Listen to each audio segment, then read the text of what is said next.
잘 쉬셨나요? 그럼 이어서 포스트 코로나 평생교육 현장 탐색을 주제로 강해 주실 한국평생교육사협회 전하혜 회장님을 모시겠습니다.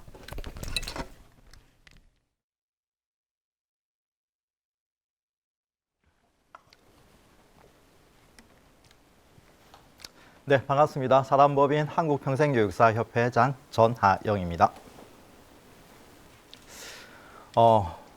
포스트 코로나 시대에 이 평생교육이 어떻게 나아가야 될 것인가에 대해서 다방면에서 다양한 고민들을 하고 있습니다. 그런데 이제 우리가 실질적으로 그러면 이 코로나 사태로 인해서 이 멈춰버린 평생교육을 어떻게 다시 작동시키고 있는지 그런 현장들을 한번 들여다보면 이 극복에 대한 방향성도 좀 잡히지 않을까 생각을 하는데요. 오늘 우리 선생님들과 같이 함께 이 전국적으로 평생교육의 흐름들이 어떤 현상들이 나타나고 있는지 그래서 그러한 것들을 탐색해보는 시간을 지금부터 갖도록 하겠습니다.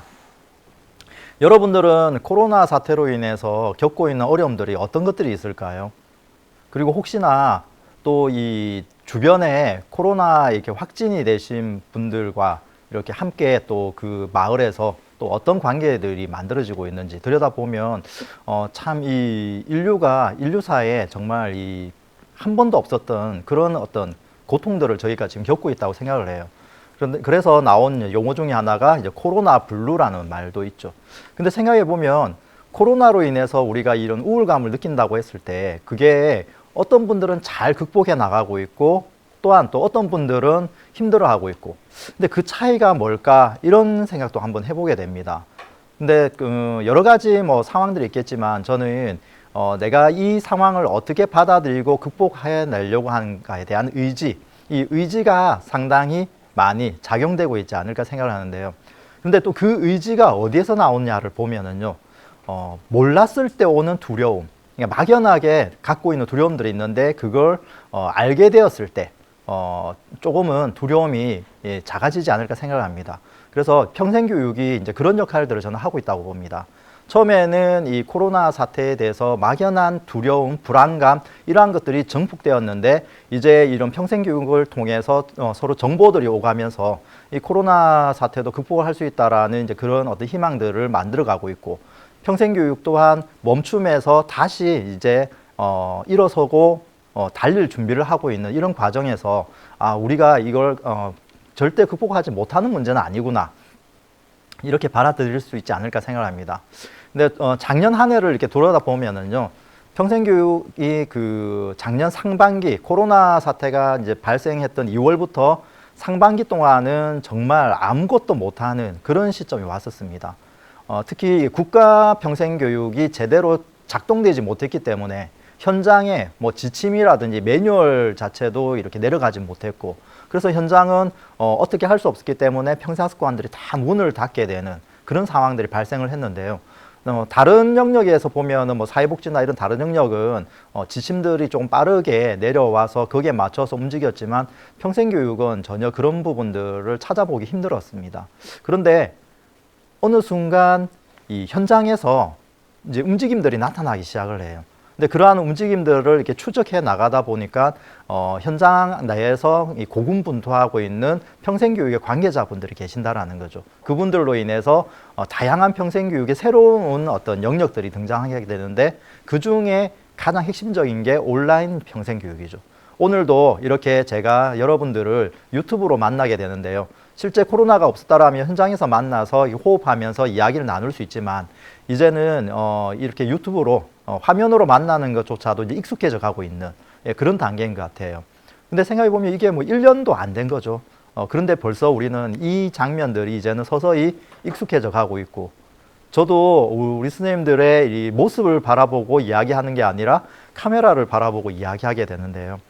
처음에 카메라를 바라보고 이야기할 때는 정말 이렇게 경직되고 드라이한 몸이 건조한 그런 말을 많이 했는데 요즘은 원맨쇼는 아니지만 카메라 보고 저도 막 웃고 그럽니다. 이제 화면을 보고 서로 웃을 수 있는 그런 상황까지 오지 않았나 생각을 하게 되는데요. 그러면 어떻게 이런 변화들이 생겼는지 또 어떤 변화들을 추구하고 있는지 자료 화면을 보면서 좀 이야기를 나누도록 하겠습니다. 코로나 사태가 터지면서 평생교육을 딱 한마디로 정의하면 저는 이 세 마디인 것 같아요. 예전부터 많이 이제 써왔던 이야기죠. 궁즉변, 궁하면 변한다. 우리는 참 궁한 시절을 보내고 있습니다. 지금도 마찬가지죠. 그래서 새로운 변화들을 지금 만들어내고 있습니다. 그러면 이런 새로운 변화가 이제 변화가 실제로 만들어지게 되면 나타나는 현상이 변즉통, 변하면 통하게 되어 있습니다. 온라인으로 이렇게 화면을 보고 과연 소통이 이루어질 것인가 이렇게 생각을 했는데 이 온라인 평생교육도 이제는 어느 정도 익숙해지니 우리 선생님들이 지금 실시간 채팅창에 글을 남기시면서 소통도 하고 있습니다. 그리고 또 하나는 강의가 끝난 이후에도 이 영상이 업로드되어서 유튜브에 그대로 남아 있어요. 그러면 여러분들 중에서 오늘 강의를 참여하지 못했던 지인분들에게 유튜브 채널을 알려드리면 그분들은 댓글로도 참여하실 수 있을 거고요. 이렇게 하면 이 소통, 통하는 부분들이 훨씬 더 넓어질 수 있는 강점들도 생기고 있습니다. 그리고 통하게 되면 통즉구, 이게 영원히 갈 것이다. 코로나 사태가 진정이 된 시점이 아마 내년 하반기라고 하는 이야기들이 나오고 있습니다. 우리나라 같은 경우는 이제 올 하반기 정도에 백신이 뭐 70% 이상의 이렇게 백신 이제 접종을 하게 되면 집단 면역이 생길 것이고 전 세계적으로 뭐 내년 하반기 정도 되면 안정이 올 것이다라는 예측을 하고 있는데요. 그러면 우리나라의 이런 그 코로나 사태가 안정이 된 이후에 오늘처럼 이렇게 비대면으로 만나는 평생교육은 사라질 것이냐? 저는 사라지지 않을 거라고 봅니다. 물론 대면 평생교육이 활성화될 겁니다. 다시 우리는 만나야지만 뭔가를 할 수 있는 그런 관계들이기 때문에.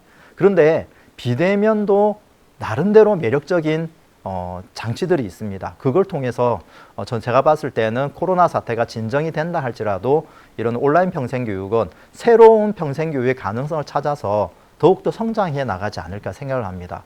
그렇기 때문에 우리가 이 온라인 평생교육에 대해서도 여러 가지 측면에서 알아가는 시간들이 좀 필요하지 않을까 그런 생각도 하게 되는데요. 아무튼 지금은 궁해서 변화를 시키는 단계라고 하면 이제는 올해는 이 변화하는 것을 통해서 서로 통하는 관계들을 만들어가는 시기, 그 시기가 아닐까 생각을 합니다. 포스트 코로나, 포스트 코로나라는 말도 이제 쓰고 있지만 요즘은 위드 코로나라는 표현들 더 많이 쓰죠. 포스트 코로나는 말 그대로 코로나 이후의 사회의 모습을 이야기한다라면 코로나라고 하는 이런 질병들은 사라지지 않을 것이다.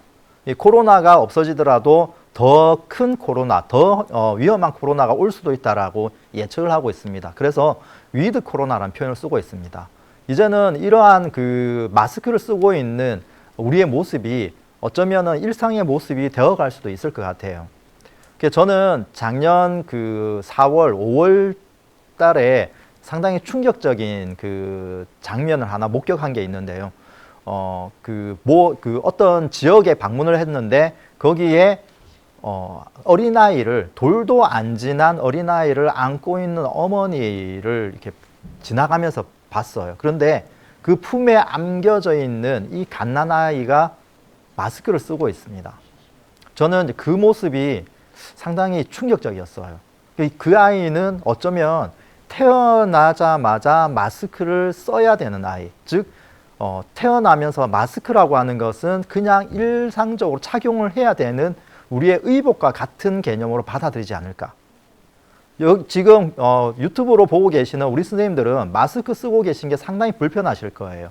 그래서 빨리 마스크를 벗고 싶다라는 생각을 갖게 되겠지만 그 마스크를 쓰고 태어난 아이들, 태어나자마자 마스크를 쓴 아이들은 어쩌면 마스크를 벗는 게 불편해질 수도 있습니다.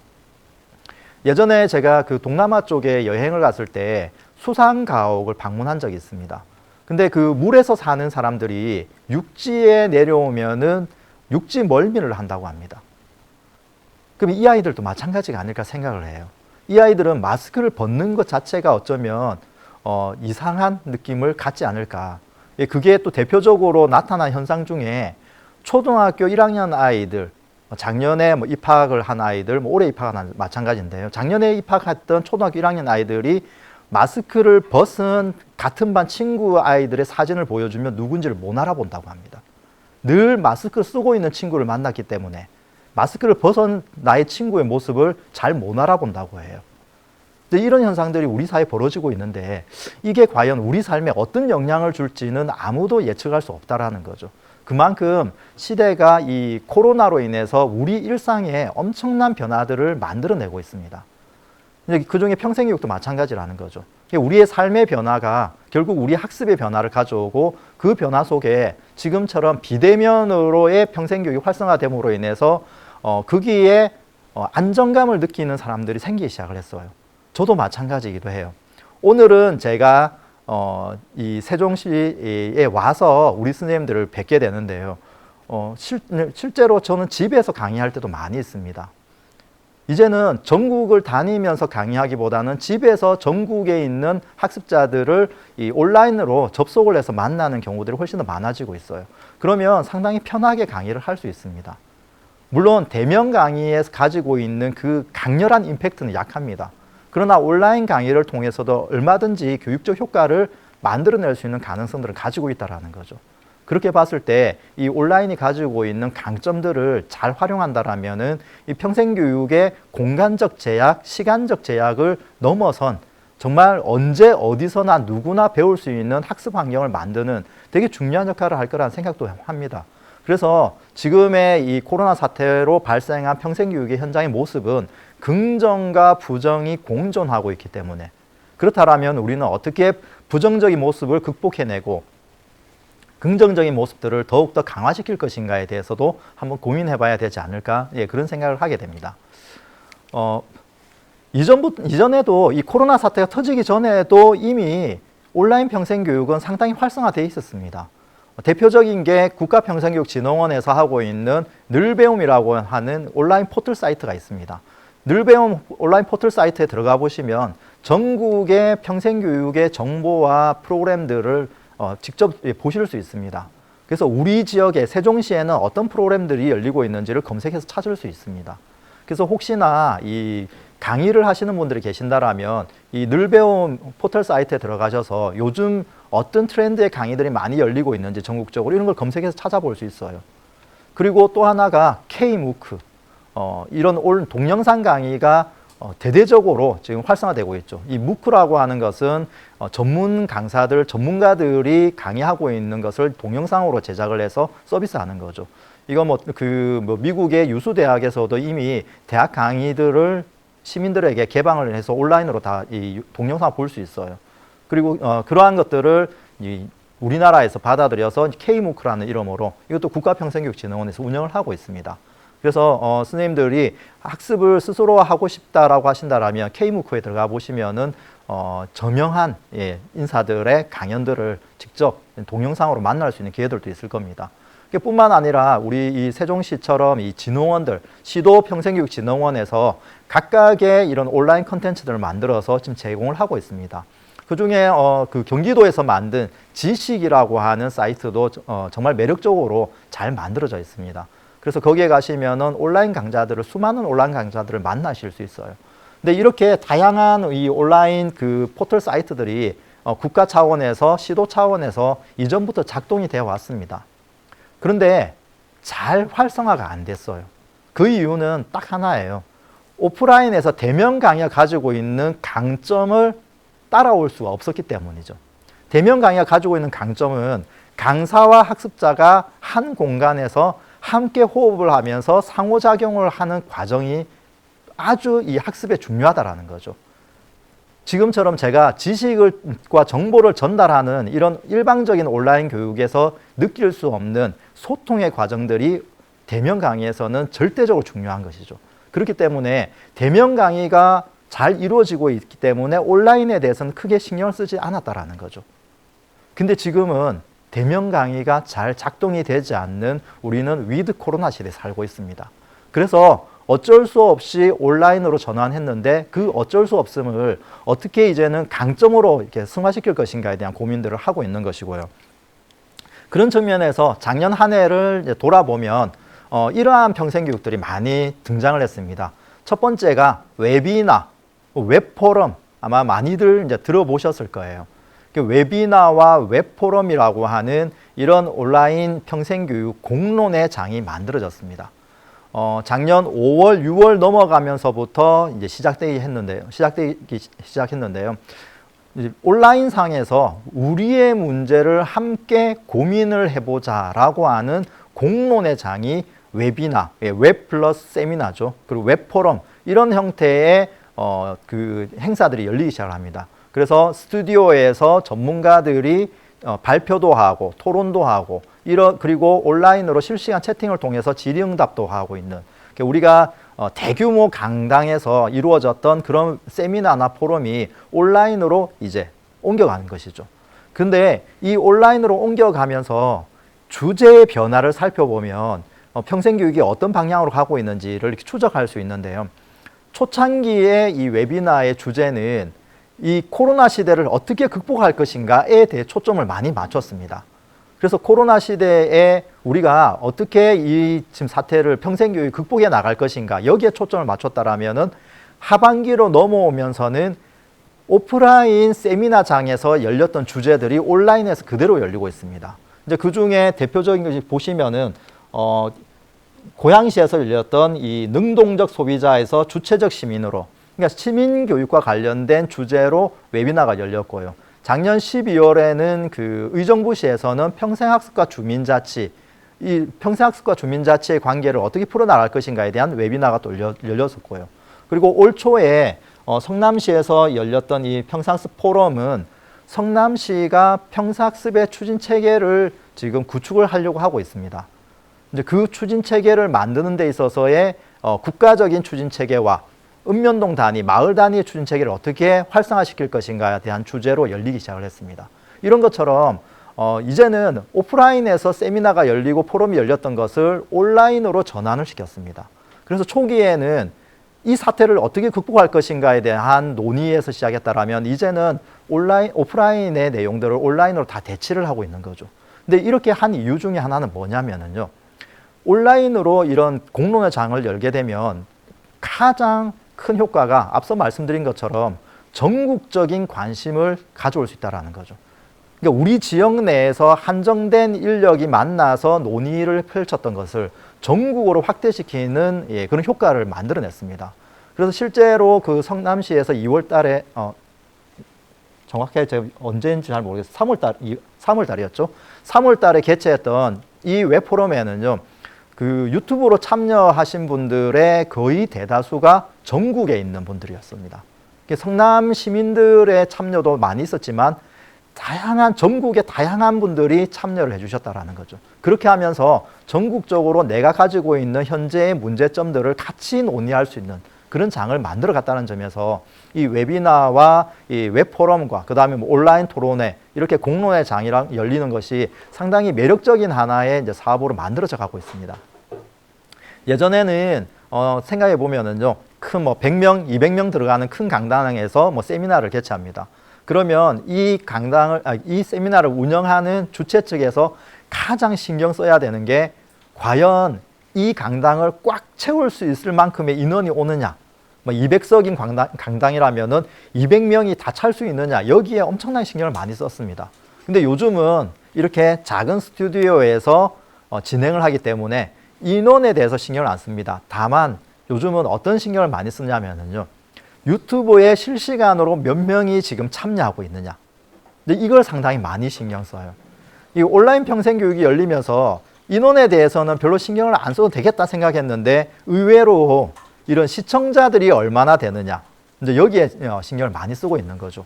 그런데 한 가지 그 다른 점이 있어요. 그 오프라인에서 열렸을 때는 참여 인원이 몇 명이냐에게 되게 많은 신경을 썼다라면 온라인으로 진행할 때는 지금처럼 실시간 몇 명이 들어왔느냐. 이게 1차적으로 신경을 쓰는 부분이고요. 또 하나는 오늘 이 이제 강의가 끝난 다음에 이 내용이 이제 업로드가 될 거예요. 그러면 향후에 오늘 실시간에 참여하지 못했던 분들이 얼마만큼 시청을 하느냐, 접속을 해서 보느냐, 그 기간을 또 우리가 따지더라고요. 그래서 이 온라인 평생교육이 만들어지면서 담당자들의 고민은 새로운 고민이 생겼습니다. 실시간 접속자 수를 늘리는 방법. 그러기 위해서는 전국적으로 홍보를 많이 하시는 게 좋고요. 그 다음에 또 하나는 이게 업로드 된 이후에 일정 기간 동안에 많은 사람들이 볼 수 있게끔 지속적인 홍보를 해야 된다라는 거. 근데 이렇게 하면 강사는 부담이 상당히 커집니다. 왜냐하면 강의장에서는요, 밖으로 새어나가지 않기 때문에 거짓말도 해도 되고, 그냥 뭐, 그렇죠. 그런데 지금은 어때요? 여러분들은 실시간 참여하고 계시지만 나중에 이 내용이 업로드 되었을 때 다른 분들이 보시면 그냥 스쳐 지나가는 말도 다시 볼 수 있잖아요. 다시 보기가 가능하기 때문에 강사는 이제 말을 정말 조심을 해야 돼요. 뭐 말을 조심해야 된다는 게 다양한 어떤 관점이 있을 것 같아요. 일단 비어나 속어, 그 다음에 이제 쓰지 말아야 될 용어들, 그런 것도 있고, 제일 중요한 것은 팩트. 거짓말을 하면 안 되겠죠. 예전에는 이 스토리텔링도 허구도 되게 좋은 강의의 소재가 되었는데 요즘은 이제 그런 것도 조심해야 돼요. 그래서 여러 가지 이제 고민이 되는 부분들이 있는데요. 최근에 저도 한번 이제 그런 경험을 했습니다. 아마 여러분들이 평생교육을 접하시면서 많이 듣게 되었던 것 중에 하나가 저도 강의 때 많이 활용했던 말인데요.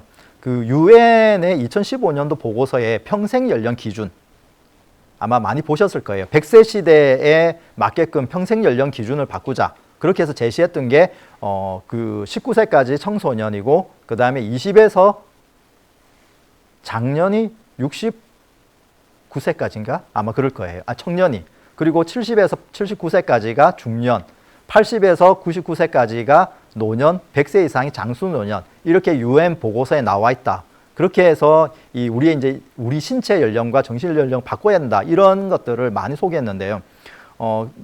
언론에서도 보도도 했었고, 그 다음에 뭐 그 전문가들도 강의에 많이 활용을 했었어요. 근데 최근에 저도 강의하면서 그 내용을 이야기했는데 한 분이 실제로 그 유엔의 보고서를 찾아봤는데 그 내용이 없었다라고 합니다. 실제로는 그 내용을 찾을 수가 없었다고 합니다. 그래서 저도 강의가 끝난 다음에 찾아봤어요. 근데 실제로 유엔 보고서에서는 못 찾았어요. 단지 그 다른 나라의 그 저널에서 유엔 보고서에서 그 내용이 있었다라고 옮겨온 내용은 있었지만 실제로 원 출처는 아무도 모른다라는 거죠. 이게 팩트 체크가 안 된 내용이라는 거죠. 이런 것들. 이제는 이런 내용들도 조심을 해야 된다라는 거죠. 예전에는 또 인생 2막 하면 항상 나왔던 솔개의 삶, 많이들 들어보셨을 거예요. 솔개가 35년 사는데, 그 자신의 인내를 겪어내서 뭐 부리와 이 발톱, 그리고 털을 완전히 갈게 되면 35년 더 살 수 있다. 그래서 인생 2막에 대한 이야기. 이것도 허구죠. 이거는 우화에 나오는 이야기입니다. 이런 것처럼 이제는 온라인상의 제 이야기가 계속적으로 업로드 돼 있다라면은 강사 입장에서는 상당히 이 팩트 체크, 특히 이제 그런 부분들에 대해 신경을 더 많이 써야 되기 때문에 아마 온라인 강의를 하는 게 상당히 부담스러운 부분들도 이제는 생기는 것 같아요. 아무튼 이렇게 온라인에서 우리 평생교육의 공론의 장이 계속적으로 만들어진다는 것은 지역을 넘어선 시간과 공간을 초월한 논의의 장을 이끌어낼 수 있다는 점에서 상당히 매력적인 하나의 방식으로 지금도 여전히 많이 운영되고 있다는 것을 이야기할 수 있고요. 그 다음에 또 다른 하나의 형태로 발달하고 있는 온라인 평생교육은요. 이런 비대면에 필요한 기술을 익히자라는 연수들이 작동되기 시작을 했습니다. 그래서 작년 한 6월, 7월 넘어가면서부터 흔히들 말하는 줌, 온라인 평생교육에서 가장 많이 쓰고 있죠.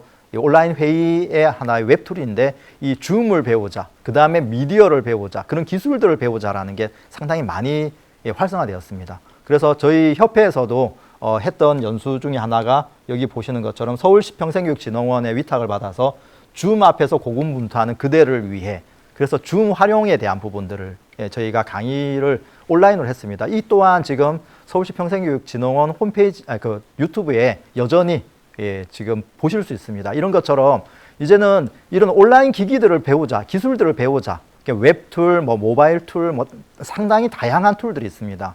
이런 회의를 하는 데 있어서 가장 이게 쌍방향 소통을 잘하고 있는 게 줌이죠. 근데 줌은 무료와 유료일 때 기능이 다르기 때문에 좀 쓰기가 불편해요. 근데 요즘 나오고 있는 또 구글에서 만든 구글 미트라든지 네이버에서도 지금 하나 만들었죠. 이런 것처럼 이런 웹툴들이 상당히 많이 만들어지고 있고, 그 다음에 유튜브에 송출하기 위해서는 또 다뤄야 되는 뭐 또 다양한 프로그램들이 있습니다. 그런 것들을 배우자라는 거죠. 뭐 OBS라든지 뭐 다양한 형태들. 이제 그런 교육들이 계속적으로 열리게 됩니다. 그러니까 이러한 것들이 열리게 된 이유는 빠르게 평생교육을 온라인화 시키기 위한 것이죠. 그래서 이제 평생학습 도시에서는 스튜디오를 만드는 그런 도시들도 만들어지고 있고요. 다양한 형태의 크고 작은 온라인 스튜디오들이 이제는 학습 도시에 갖춰지고 있습니다. 근데 저는 이제 이런 생각도 해봐요. 온라인 평생교육이 활성화되기 위해서 지금 제 눈앞에 보이는 이 고가의 카메라, 고가의 장비들을 갖춰야만 될까? 이렇게 했을 때는 평생교육에도 빈익빈 부익부가 다시 생기지 않을까 생각을 해요.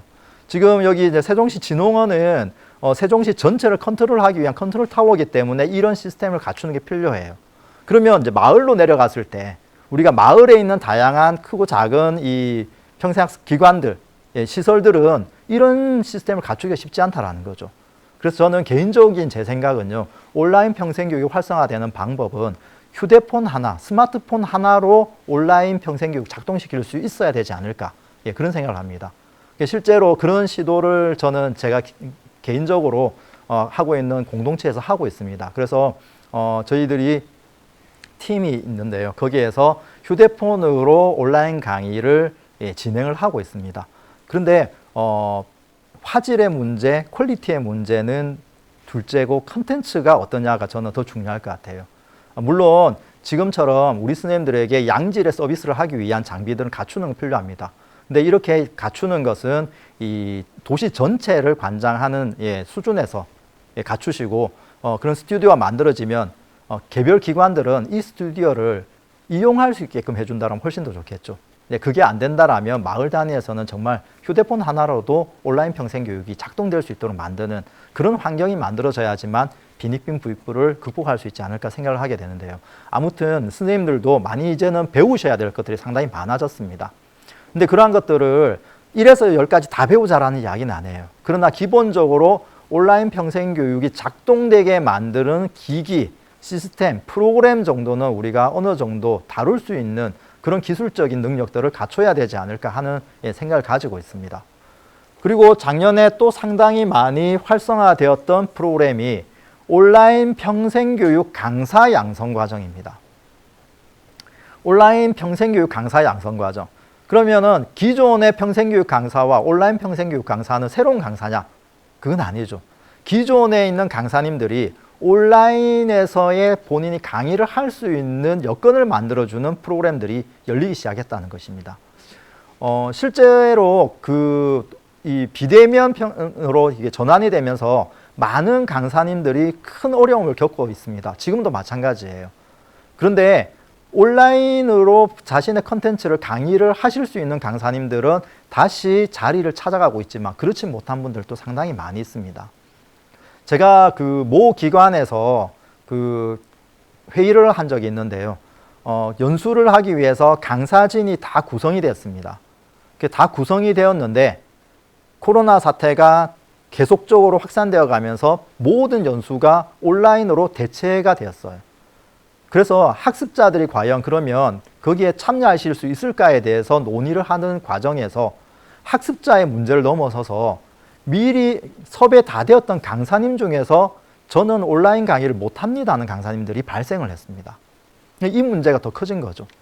그럼 이걸 어떻게 해결해야 되느냐? 그걸 논의를 했는데 그 기관의 실무 책임자분이 그런 말씀을 하셨어요. 냉정한 이야기지만 저는 충분히 일리 있는 이야기로 생각합니다. 뭐라고 이야기하시냐면요. 이제는 우리 기관은 온라인으로 이 교육을 하는 것을 전환했기 때문에 기존의 강사님 중에서 온라인 강의를 하지 못한다라면 저희가 강사 섭외를 더 이상 할 수 없습니다. 우리는 온라인 강의를 하실 수 있는 강사님을 새로 구해야 됩니다. 어떻게 보면 상당히 냉정해 보이지만 어떻게 보면 일리 있는 말인 거죠. 그 말은 이제 우리 강사님들도 온라인 평생교육에 참여할 수 있는 여건들이 만들어져야 되는데 이게 그렇게 쉬운 문제는 아니라는 거죠. 근데 여기에 보시면은 부산 북구, 제가 살고 있는 동네입니다. 상당히 빠른 시기에 이 온라인 평생교육 강사 양성 과정을 진행을 했는데요. 작년 6월입니다. 근데 이때 담당자였던 평생교육사 선생님하고 저하고 이렇게 미팅을 하면서 회의를 할 때 왜 이 과정을 만들게 되었냐를 이야기해 주셨는데요. 온라인 평생교육 강사를 양성하기 위해서 만든 건 맞지만 첫 번째 목적은 기존의 강사님들이 강의를 하지 못해서 경제적인 어려움을 겪고 있습니다. 근데 학습관은 강의를 열 수가 없기 때문에 강사료가 그대로 있어요. 근데 이걸 어떻게 활용할 것인가? 그걸 고민하다가 이 기존의 강사님들이 온라인으로 강의하는 것을 동영상으로 제작해서 그 동영상 제작한 것을 평산센터 홈페이지에 탑재하면은 그 제작비를 강사님에게 강사료 대신 드리는 것, 즉 그 경제적으로 어려움을 겪고 있는 분들에게 어떻게든 도움을 주고 싶다라는 그 생각으로 만들었다고 이야기를 했을 때 저는 이 또한 하나의 되게 중요한 가능성이 있구나라는 생각을 했습니다. 근데 제가 이 과정에 첫 강의에 들어갔을 때 강사님들이 상당한 어려움을 토로를 하시더라고요. 왜냐하면 온라인 컨텐츠를 만드는데 1시간, 우리가 한 차씩 강의를 하는데 50분이에요. 50분짜리 동영상 강의를 만들면 과연 누가 볼 것인가? 이제 이 문제가 생긴 거예요. 저는 아이들이 그 온라인으로 수업할 때, 저희 집에서 수업할 때 그 여러 가지 그 동영상 강의를 보게 되는데요. EBS 동영상 강의를 보면서 충격을 받았습니다. EBS에서 강의하시는 강사님들은요, 거의 개그맨 수준이에요. 에듀 엔터테이너라고 이야기하죠.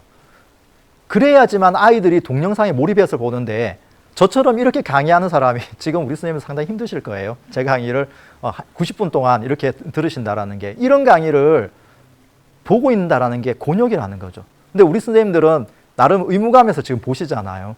근데 일반 주민들은 그렇지 않다라는 거죠. 일반 강사님들이 본인이 하는 강의를 50분짜리를 아무리 동영상을 만들어도 10분을 견뎌내기가 쉽지 않을 거라는 거예요. 이걸 어떻게 극복해야 되느냐. 그래서 제가 생각한 게 자르자. 동영상을 좀 잘라서 시리즈로 내보내자. 50분이라면 5개를, 10분짜리 5개를 만들자. 그러면 강사님도 부담이 덜해요. 50분 동안 긴 호흡으로 이야기한다라는 게 쉬운 건 아니죠. 저도 힘들어요. 저도 처음에 온라인 강의할 때 너무 힘들어서 정말 이게 목이 다 쉴 정도였거든요. 그런데 10분도 아니에요. 10분도 상당히 길어요. 선생님들이 유튜브에서 어떤 영상을 보실 때 5분 이상 보기가 쉽지가 않을 거예요. 정말 내가 좋아하는 영상이 아니라면은. 뭐 개그 프로야 뭐 10분이든 20분이든 보겠지만 일반 강사가 서서 강의하는 걸 10분을 본다라는 게 쉽지는 않아요. 그래서 저는 온라인 강의로 전환이 되었을 때는 강의 시간도 조금 유연하게 써야 되지 않을까. 그런 생각을 합니다. 특히 이 동영상으로 VOD 서비스를 할 때는 더욱더 그 부분을 우리가 조금 더 고민을 해야 되지 않을까 생각하는데요.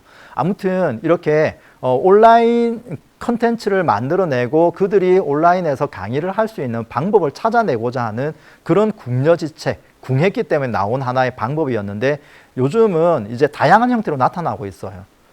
그 동영상을 제작하는 것도 있고 그 다음에 뭐 줌이든 다양한 웹툴을 통해서 실시간으로 학습자가 만나기도 하고요. 그 다음에 이제 저도 이제 여러 가지 이런 그 경험을 가지면서 느꼈던 것 중에 하나가 오늘은 제 앞에 지금 여기 우리 스텝 선생님들 밖에 안 계세요. 그런데 이제 어디 강의장에 가면은 수강생의 한 3분의 1이 강의장에 나와요. 이제 그래서 그 사회적 거리두기를 하시면서 그러면 강사 입장에서 수강생이 앞에 있기 때문에 훨씬 더 좀 리얼하게 강의도 하실 수 있겠죠. 그래서 이제는 온라인으로 이 강의를 들으시는 분과 오프라인으로 들으시는 분들 나누어서 진행하는 그런 케이스들도 있는데요. 이런 다양한 방법들을 이제 만들어내고 있어요. 그런데 이제 여기서 또 하나의 저는 고민이 생겼습니다. 온라인으로 전환할 수 있는 강의와 그렇지 못한 강의가 나뉠까? 이런 의문이 들었어요. 왜냐하면 어떤 강사님이 그런 이야기 하세요. 제 강의는 온라인으로 절대 만들 수가 없어요. 그래서 저는 강의를 할 수가 없어요. 보통 이제 그런 강의가 어떤 강의냐면요. 기능을 익히는 강의들. 실제로 현장에서 실습을 해야 되는데 그걸 하지 못하는 경우죠. 예를 들어서 요리 교실 같은 경우. 요리 교실을 여기에서 아무리 제가 요리 만드는 비법을 설명을 드려도 선생님들이 댁에서 재료를 가지고 따라 만드신다 해도 그게 제대로 될까요? 현장에서 만들게 되면은 그 순간순간 피드백을 통해서 역량을 키워나갈 수 있는데 영상으로는 쉽지 않다라는 거죠. 그래서 이런 문제들이 생긴 거죠. 이제는 온라인으로 전환이 가능한 컨텐츠와 그렇지 못한 컨텐츠로 나뉘기 시작을 합니다. 그래서 거기에 적응을 한 제 주변에서 그런 분들이 어떤 분들이냐면요. 미디어를 가르치는 분들은 엄청나게 지금 수요가 많아지고 있어요. 그러나 그렇지 못한 분들도 상당히 많이 있다라는 거죠. 그래서 저는 고민을 했습니다. 이 부분을 어떻게 해결하면 좋을까?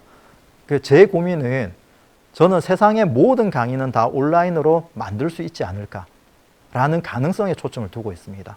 그러면 어떻게 만드느냐의 문제인 것 같아요. 그럼 오프라인과 온라인의 평생교육의 목적과 가치가 바뀌어야 되지 않을까. 오프라인에서 했던 그 교육의 목적이 온라인에서 그대로 적용되기는 쉽지가 않을 것이다. 그럼 바꾸자라는 거죠. 어떻게 바꿀 것인가. 그래서 저는 이런 생각을 해봤습니다. 지금 제가 온라인으로 실시간 직접적인 메시지를 선생님들께 드리고 있어요. 선생님들은 참여하시면서 제 강의의 지식과 정보를 직접적인 메시지를 받고 있는데요. 근데 선생님들이 주말 저녁 시간대에 거실 소파에 편안하게 누워서 TV를 보는 시간대, 그때 아무 생각 없이 TV를 보시면서 즐거워하실 거예요. 저는 러닝맨 프로그램 되게 좋아하거든요. 그래서 러닝맨은 빠지지 않고 봐요. 그런데 러닝맨을 보고 있으면은요, 그 러닝맨에 출연하고 있는 출연자들이 저한테 직접적인 메시지를 주지는 않아요. 근데 저는 왜 거기에 빠져서 몰입하면서 보고 있을까요? 이걸 교육에 접목시키면 어떨까 생각을 한 거죠. 우리는 교육이라고 하면 교수자가 학습자에게 직접적으로 메시지를 주는 이 행위에만 초점을 맞춰왔어요. 그게 오프라인이었기 때문에 가능하죠. 그러면 온라인은 두 가지 형태가 돼야 되겠다. 첫 번째는 지금처럼 직접적인 메시지를 영상을 통해서 주는 것과, 또 하나는 우리가 즐거워하고 있는, 배움을 통해서 즐거워하고 있는 모습을 보여줌으로 인해서 학습자들은 나도 저거 배우고 싶어, 나도 저런 거 하고 싶어 하는 마음을 갖게 해주는 것. 이게 영상 강의의 또 하나의 방향성이 아닐까 생각을 해요. 그 말은 요리를 가르치시는 분이 영상으로 요리 가르치는 게 너무 힘들다라면 요리를 하는 모습을 영상으로 만드시는 거죠. 그 요리를 하는 모습에 그 행복해하는 모습. 그러면 많은 이 시청하시는 분들이 그 모습을 보면서 나도 저 요리를 해보고 싶어 라고 하는 마음. 그러면 해보고 싶어 하는 마음을 먹게 되면 행동으로 옮기게 되었을 때 학습의 과정이 일어난다고 저는 생각을 해요. 그래서 그런 과정들을 좀 만들어내면 어떨까라는 생각을 했는데 작년에 그런 과정들이 또 열려고 있었습니다. 보시는 것처럼 서울 강남구에서 비대면 온라인 수업이라고 해서 열린 프로그램 보시면은요, 어쩌다 마주친 클래식, 그리고 작지만 보석 같은 미술관, 온라인에서 클래식 음악을 듣고 그 다음에 미술 감상을 하는 프로그램이에요. 근데 우리는 오프라인에서 한다라면 그림을 그리는 방법을 배우는 데 초점을 둘 수도 있어요. 그 다음에 클래식 악기를 다루는 데 초점을 둘 수도 있지만 영상으로 전환을 했을 때는 이렇게 힐링하는 시간을 만들어낼 수도 있지 않을까. 물론 이게 오프라인에 있는 강의들을 모두 다 대체한다라는 이야기는 아니에요. 그러나 이렇게 우리가 방법이라든지 목적을 좀 바꿔나가는 프로그램을 만들었을 때는 가능성도 있지 않을까. 그래서 이런 가능성을 탐색하기 시작하는 프로그램들이 이제 만들어지기 시작했다라는 거죠. 그리고 심지어는 이 부산 연제구 같은 경우는 손안의 학교라고 하는 온라인 평생교육의 브랜드까지도 만들어냈습니다. 딱 들어보시면 어떤 의미인지 아시겠죠? 우리 스마트폰, 내 손안에 학습을 할 수 있는 장이 열린다라는 이런 개념으로 온라인 평생학습의 프로그램들을 만들어냈고, 물론 이 학습 살롱이라고 하는 프로그램도 보시면 기존에 오프라인에서 진행했던 프로그램들이 다 온라인으로 이제 만들어지기 시작한다라는 거죠. 물론 여기서 가지고 있는 약간의 아쉬움이라고 하는 건 오프라인에 있는 것을 온라인화 시키는 것에 그칠 수 있다라는 우려는 항상 존재하는 것 같습니다.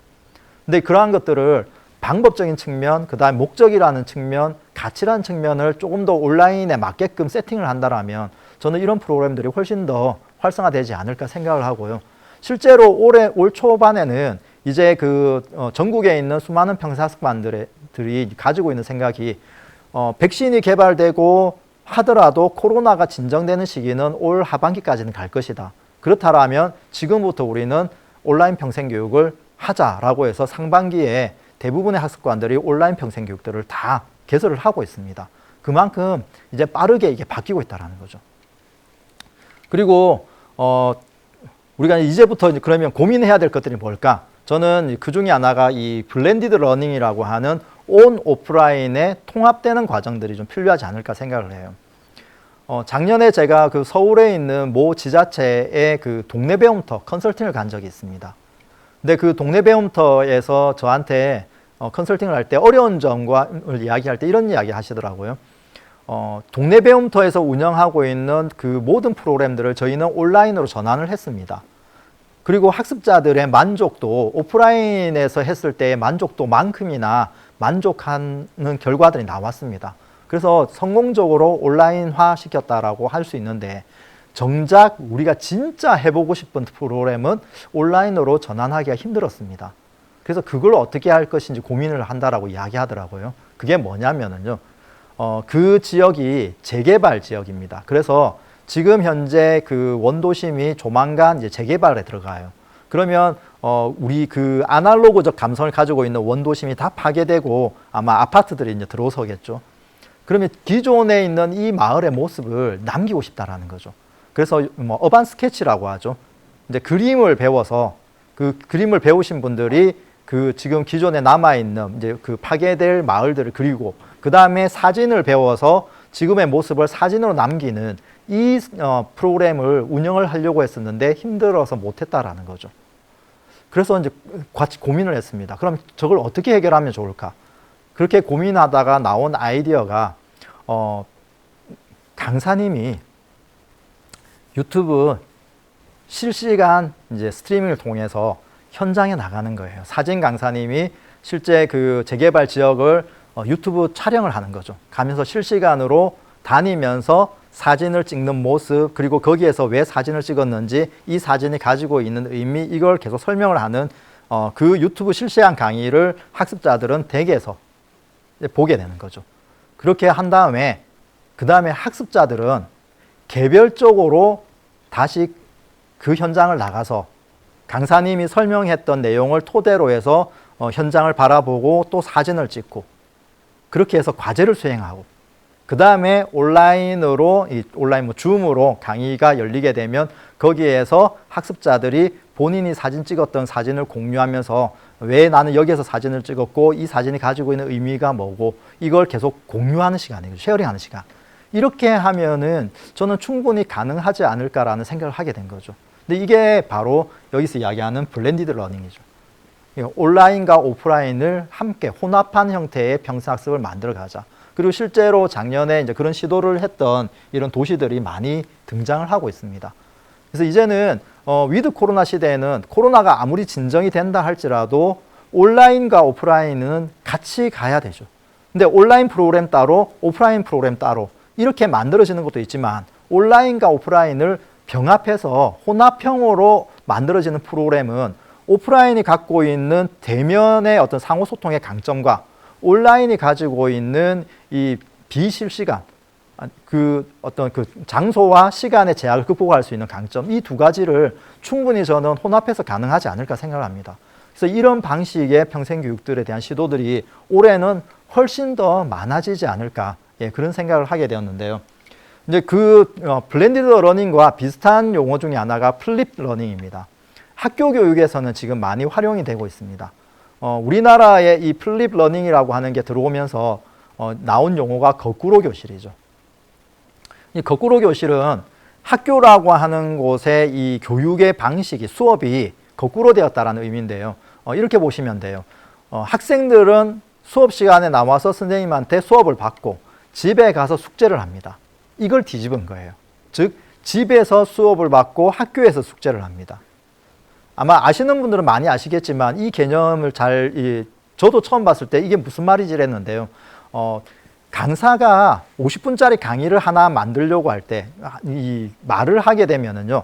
핵심적인 내용은 10분 내외밖에 안 될 거예요. 나머지는 이 핵심적인 내용을 풍성하게 설명드리기 위한 다양한 장치들로 이야기를 하게 될 겁니다. 그래서 학교 선생님이 1시간짜리 50분짜리 수업을 10분 내외에 동영상으로 제작을 합니다. 그리고 학생은 집에서 그 동영상을 수업을 받게 돼요. 그럼 10분 정도 되는 동영상 수업을 받고 거기에서 내준 숙제를 학교에 와서 친구들과 모둠으로 같이 숙제를 하게 됩니다. 그러면 선생님을 뭘 하느냐? 친구들이 협동학습을 통해서 숙제를 풀고 있는 것 보면서 잘 진행이 안 되는 모둠에 선생님은 숙제를 도와줍니다. 근데 이렇게 했을 때 실제로 학업 성취가 완전히 달라진 학생들이 엄청나게 많았어요. 쉽게 이야기하면 성적이 정말 공부를 못했던 아이들이 성적이 상당히 많이 향상되는 그런 경험을 그런 결과들도 많이 만들어냈는데요. EBS에서 몇 년 전부터 이제 그 거꾸로 교실에 대해서 이 방송을 한 적이 있습니다. 거기에서 보면은 충분히 이제 이해가 되실 건데요. 그렇게 함으로 인해서 이 아이들에게 개별 학습이 가능해진다라고 이야기를 합니다. 왜냐하면 이 하위권에 있는 학생들은 학교에서 수업을 들어도 선생님들은 하위권에 맞추지를 않아요. 그렇기 때문에 수업을 들어도 잘 몰라요. 그럼 집에 가서 숙제를 하는데 도와줄 사람 아무도 없어요. 그러니까 성적이 오를 수 있는 기회를 못 갖게 되는 거죠. 근데 거꾸로 교실처럼 하게 되면은 학교에 와서 숙제를 풀 때 공부 잘하는 학생들과 같이 손발을 맞춰서 서로 도와줘가면서 풀어갈 수 있고요. 또 그게 안 될 경우에는 선생님이 도와주고 이런 식으로 해서 개별 학습이 가능해지는데요. 평생교육에서 저는 충분히 이 부분을 접목할 수 있을 거라고 생각을 해요. 이게 프로젝트 베이스로 이제는 프로그램이 진행되는 거죠. 그래서 개별적으로 학습자들이 먼저 기능적으로 뭔가를 해보고 거기에 대해서 이런 또 만나서 강사님이 피드백 해주고 하는 이런 과정들. 이게 평생교육에서는 뭐 워크샵이라든지 이런 형태로 많이 진행되었던 건데요. 이렇게 플립 러닝의 방식으로 우리가 한번 해보는 것도 그런 시도들도 우리에게는 되게 중요한 의미를 가질 거라고 생각합니다. 아무튼 이제는 평생교육이 온라인과 오프라인을 어떻게 혼합해서 갈 것인가에 대해서 더 많은 고민과 방향들을 찾아가야 되는 그런 시기가 아닐까 생각을 하고요. 그래서 이제 몇 가지 우리가 주목해 봐야 될 것들이 좀 있을 것 같아요. 그 중에 하나가 그러면 온라인 평생교육이 잘 되게 작동시키기 위해서는 이전과는 다른 하나의 시스템이 필요합니다. 그게 뭐냐면요.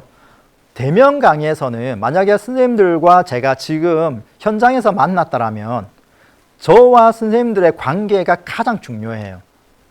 그래서 대면 강의에서는 강사와 학습자 간의 소통을 통해서 학습의 효과를 극대화시킬 수 있습니다.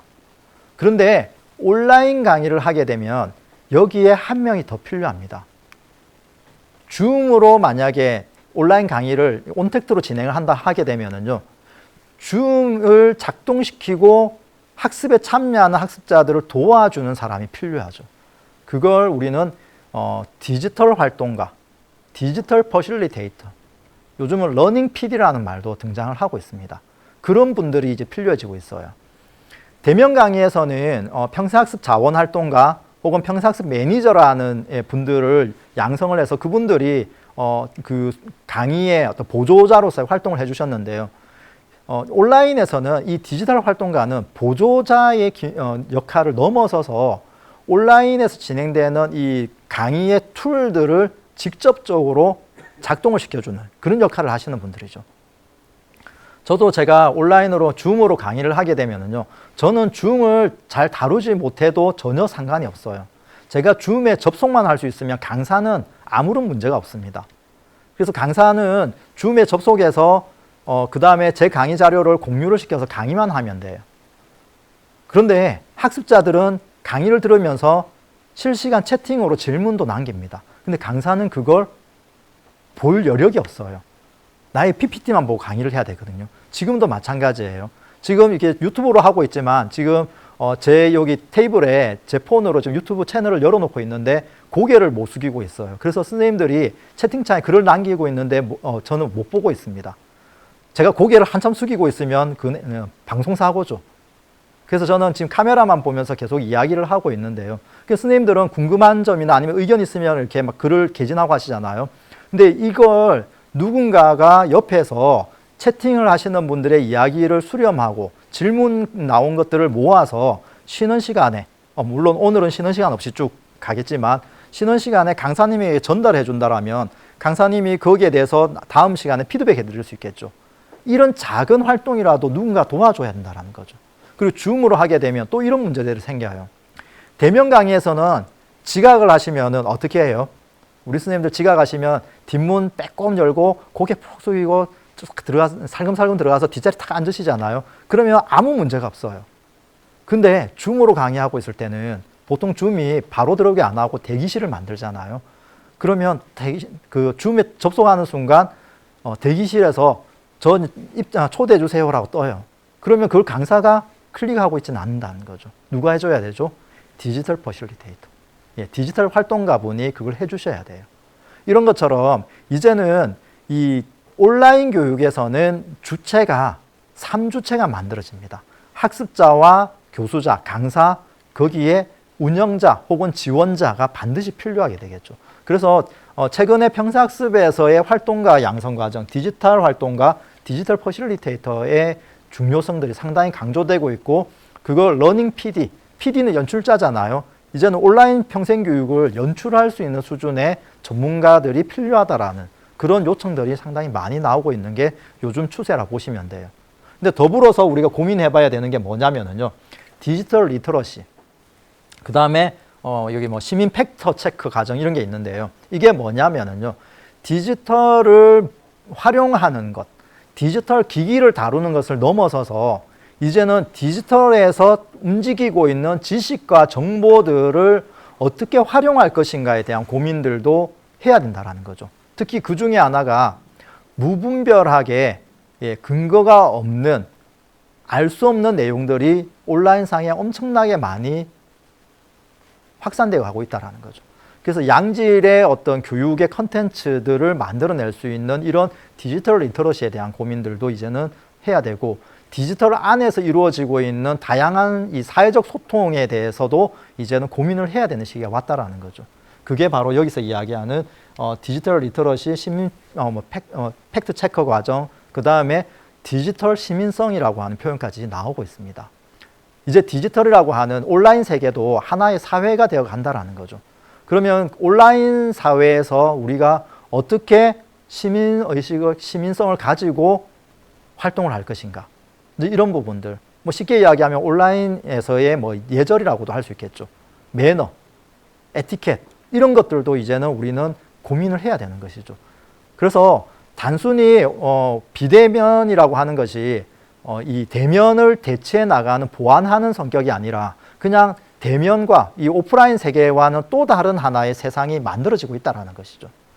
그게 평생교육은 상당히 지금 늦게 등장을 한 것이라 보일 수 있어요. 왜냐하면 워낙 대면 강의가 강력한 효과를 만들어냈기 때문에. 그러나 지금처럼 대면으로 모든 걸 할 수 없는 시대라면은 이 비대면 이 교육에 대한 부분들은 새로운 세상에서 작동이 돼야 되는, 그래서 새로운 사회적 어떤 합의, 사회적 규칙들이 만들어져 가야 되는 그런 디지털 시민성까지도 이제는 우리가 고민을 해야 되고, 이런 부분에 대한 교육들도 상당히 지금 많이 열리고 있습니다. 그래서 평생교육 프로그램에서 보면은 이런 프로그램들이 상당히 활성화될 것이라 하는 것을 예측을 해 나갈 수 있고요. 그 다음에 이제 마지막으로 하나 더 우리가 고민해야 되는 것은 로컬 텍트입니다. 그렇다 할지라도 모든 것이 온라인화 되어 간다 할지라도 오프라인이 갖고 있는 이 강력함, 만나야지만 해결할 수 있는 우리들의 마음, 이걸 다 대체할 수는 없어요. 그걸 아마 대체하려고 하면 이 온라인 세계의 나의 아바타, 나의 모든 감정을 고스란히 느끼는 아바타가 만들어지지 않는 이상 힘들겠죠. 그 사이버 세상이. 그래서 지금 우리가 그 뭐 AV라고 뭐죠, 이거 그 증강현실 이런 거 있잖아요. 그런 걸 통해서 우리가 하고는 있지만 그게 모든 걸 대체하지는 못하겠죠. 직접 만났을 때 오는 그 강렬함은 인간이기 때문에 결국은 소통이라고 하는 것은 눈을 마주치면서 해야 되는, 어쩌면 또 몸을 부대끼면서 해야 되는 뭐 그런 것도 있겠죠.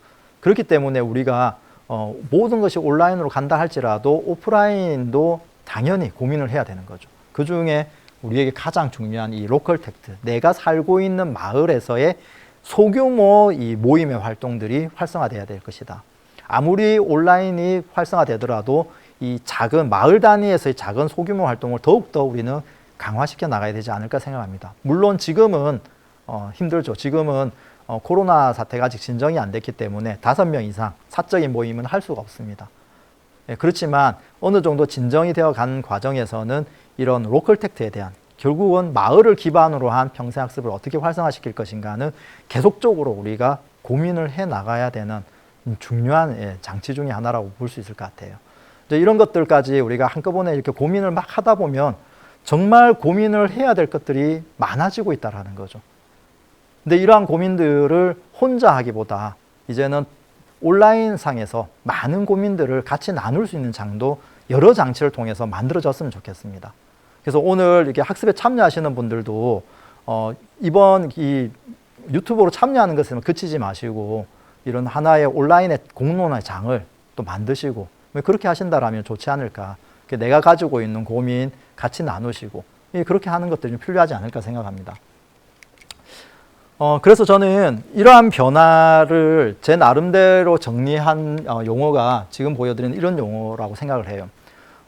교육이라는 말이 있고 학습이라는 말이 있습니다. 그걸 제가 학문적으로 구분하는 건 아니지만 우리가 일반적으로 구분을 하게 되면 교육이라고 하는 것은 교수자 입장에서 가르치고 배운다라는 의미지만 교수자가 있는 거죠. 그래서 교수자의 관점에서 교수자가 가지고 있는 지식과 정보를 학습자에게 전달하는 이 과정이 교육입니다. 그래서 특정 공간에서 특정의 대상을 만나야 되고, 근데 학습은 학습자의 관점이죠. 교수자가 없어도 이루어집니다. 나 스스로 하는 것, 나 스스로 배움에 참여하는 걸 우리는 학습이라고 이야기합니다. 그런데 이 학습이라고 하는 것을 엄밀히 따져보면요, 배울 학과 익힐 습으로 나눠져 있습니다. 근데 배울 학이라고 하는 것은 저는 교육의 관점이 크다고 봐요. 그래서 선생님들은 배우러 오시는 거잖아요. 그리고 교육이라고 하는 것도 우리가 일상적으로 쓸 때 교육 받으러 간다 표현을 쓰시죠. 이 교육을 받는다라는 표현을 써요. 그 받는다라는 것은 누군가가 주는 사람이 있는 것이고 나는 받는 사람. 그럼 이게 어떻게 보면은 수평적이지는 않죠. 그래서 예전에 이 산업사회에서는 지식이 곧 권력이 되었죠. 왜냐하면 지식을 가지고 있는 사람이 지식이 없는 사람에게 전수를 해주기 때문에 지식을 가진 사람이 권력이 됩니다. 근데 평생교육은 그런 어떤 이런 학의 개념보다는 저는 습의 개념이 훨씬 더 가깝지 않을까 생각을 해요.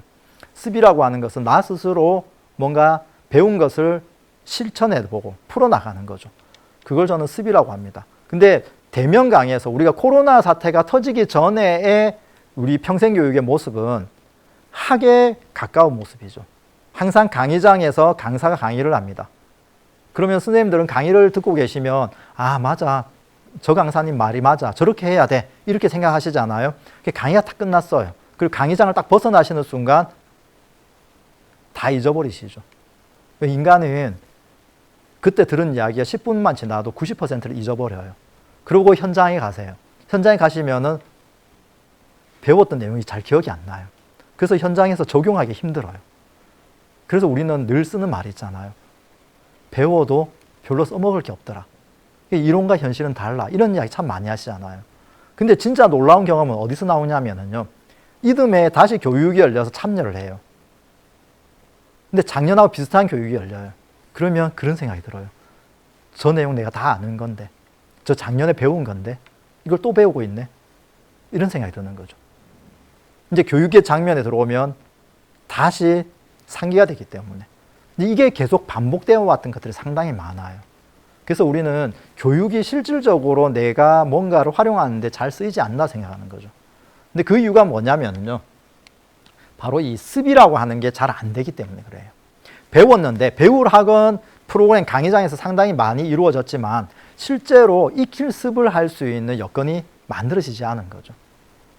그런데 이 지금의 이 비대면 이 교육을 통해서 저는 익힐 습의 과정도 만들어질 수 있다라는 생각을 합니다. 그게 앞서 제가 블렌디드 러닝을 말씀드린 것처럼 이제는 학습자도 준비하지 않으면은 이 교육의 어떤 효과를 올리기가 쉽지 않다라는 거죠. 강사도 많이 준비를 해야 되지만 학습자도 이제는 이 강의에 참여하기 위한 다양한 준비들이 필요합니다. 지금 선생님들도 오늘 이 연수에 참여하기 위해서 어떤 준비를 하고 오셨는지를 한번 생각해 보시면요. 예전에 강의장에 가는 것과는 또 다른 마음가짐이 있을 거예요. 그게 긍정이든 부정이든 다양한 형태로 존재를 합니다. 그러나 분명히 다르실 거예요. 혹시나 지금 사무실에 앉아서 강의에 참여하시는 분들은 강의장에 오신 것보다 몰입도가 상당히 떨어질 거예요. 주변에 지금 다른 동료 직원들이 다니시고 혹시나 내가 지금 업무 중에 이 모니터로 이 유튜브를 보고 있는데 혹시 뭐 상급자분이 업무 지시를 내릴 수도 있잖아요. 그럼 신경이 쓰이죠. 그러니까 몰입하기가 쉽지 않다라는 거예요. 그리고 혹시 지금 댁에 거실에 앉으셔서 컴퓨터로 보시는 분 계시나요? 또 마음가짐이 다를 거예요. 강의실이 가지고 있는 이 느낌과 거실이 가지고 있는 느낌이 다르시는 거죠. 그 거실은 우리에게 편안함을 주는 공간이잖아요. 이게 마음이 느슨해질 수 있어요. 그래서 비대면 교육이 교육적 효과를 끌어내기가 쉽지 않다라는 게 그런 거죠. 그런 것처럼 분명히 우리는 다른 마음가짐이 필요할 거예요. 그게 이 습의 과정에서 저는 작동이 되었다고 봅니다. 습은 뭐가 있죠? 학창시절에 습은 뭐가 있었죠? 예습과 복습이 있어요. 그래서 선생님들도 이제는 온라인 교육에 참여하실 때는 예습과 복습에 대한 부분들이 같이 고민이 돼야 되지 않을까 생각을 해요. 그러면 예습은 어떻게 하느냐? 그럼 내가 예습을 할 수 있는 게 뭘까? 예습은 이런 방식으로 하는 건 제가 권해드리는데요. 이건 기관에서도 한번 고민해 보셔야 되는 게, 저는 온라인 평생교육이 작동이 되면은요, 반드시 사전에 커뮤니티가 만들어져야 한다고 생각을 해요. 수강 신청을 하신 학습자들이 온라인상에서 커뮤니티가 만들어져서 강의가 열리기 이전에 이미 그 안에서 소통의 과정들이 필요할 것 같아요. 대면 강의는 첫 강의하는 날 오리엔테이션을 진행을 해요. 그리고 첫 강의하는 날 강사님이 오셔가지고 아이스 브레이킹, 마음 열기 이런 걸 다 해요. 그렇게 하면서 서로 소통하는 시간들을 어느 정도 일정 부분 가져요. 그런데 지금처럼 비대면으로 하게 되면 이 아이스 브레이킹을 할 수 있는 시간적, 공간적 제약들이 상당히 큽니다. 그럼 그걸 언제 해야 되느냐? 저는 강의가 열리기 전에 소통의 장이 먼저 만들어지고, 그게 가장 쉽게 만드는 게 단톡이죠. 거기에 담당자와 그다음 수강생, 강사까지 들어와 있으면 더 좋겠죠. 거기에서 이미 서로 인사 나누고 강의에 대한 내용들 오리엔테이션 다 진행하시는 거예요. 제가 지금 다음 달 그 초에 군청의 그 러닝 PD 심화 과정을 지금 운영을 할 예정이에요. 그런데 어제 그 군청의 평생교육사 선생님이 단톡방에 저를 초대해 주셨습니다. 거기에서 저희들이 어떤 강의를 할지를 지금 이야기를 하고 있어요. 그렇게 하면서 강사인 저와 학습자분들하고 소통을 하면서 서로 공감대도 만들어가고, 그렇게 했을 때 실제 강의가 열려서 줌으로 이렇게 만나게 되면 어색함도 덜할 것이고요. 경직됨도 덜하겠죠. 그래서 저는 이 오리엔테이션이 강의 열리는 날 해왔던 오프라인과는 달리 온라인은 강의 열리기 전에 이미 그런 어떤 공론의 장, 커뮤니티가 만들어져야 된다고 생각을 해요. 근데 이걸 누가 작동시키느냐? 이 또한 러닝 PD 혹은 디지털 활동가분들이 그걸 작동시키면 좋겠죠. 그럼 거기에 강사님이 함께 하면서 이런 과정들이 좀 필요하지 않을까. 그럼 거기에서 이미 학습자들은 예습의 과정이 시작이 되는 거죠. 그리고 복습은 온라인으로 배우셨던 것들을 현장에서 바로바로 적용해 보시는 거예요. 이제 특정 공간에 나와서 강의실을 벗어나는 순간 다 잊어버리는 게 아니라 내가 살고 있는 삶터, 내가 일하고 있는 일터에서 강의를 들으시기 때문에 듣는 과정에서 이거 바로 내 적용해 볼 수 있겠네 라고 해서 적용해 보시고, 그렇게 함으로 인해서 복습의 과정도 바로바로 진행할 수 있겠죠. 그래서 저는 이제 이 시대는 교육의 시대를 넘어서 학습의 시대를 넘어서 습의 시대로 가고 있다. 그래서 습의 시대로 간다라면 누가 제일 중요하냐는 거예요. 바로 나 자신. 배움에 참여하고 있는 나 자신. 교육에서 가장 중요한 역할은 교수자입니다. 어떠한 지식과 정보를 전달하느냐가 제일 중요했죠. 그러나 습의 시대로 왔다라면 학습자가 무엇을 배워서 나에게 적용시켜 나가느냐, 이게 훨씬 더 이제 중요해져 가는 거죠. 그만큼 학습자의 역할이 상당히 중요해지고 있고요. 예전부터 이 부분을 자기주도 학습이라는 이름으로 많이들 시도를 하고 있지만 정말 지금 이 시점에 필요한 게 자기주도 학습이죠.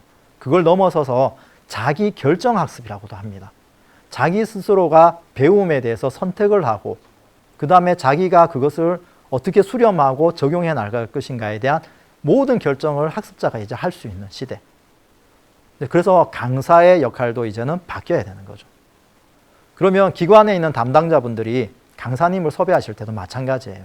그 강사가 가지고 있는 그냥 본인의 어떤 지식과 정보를 전달하는 것이 아니라 학습자가 요구하는 것이 뭔지를 강사에게 잘 전달하는 역할.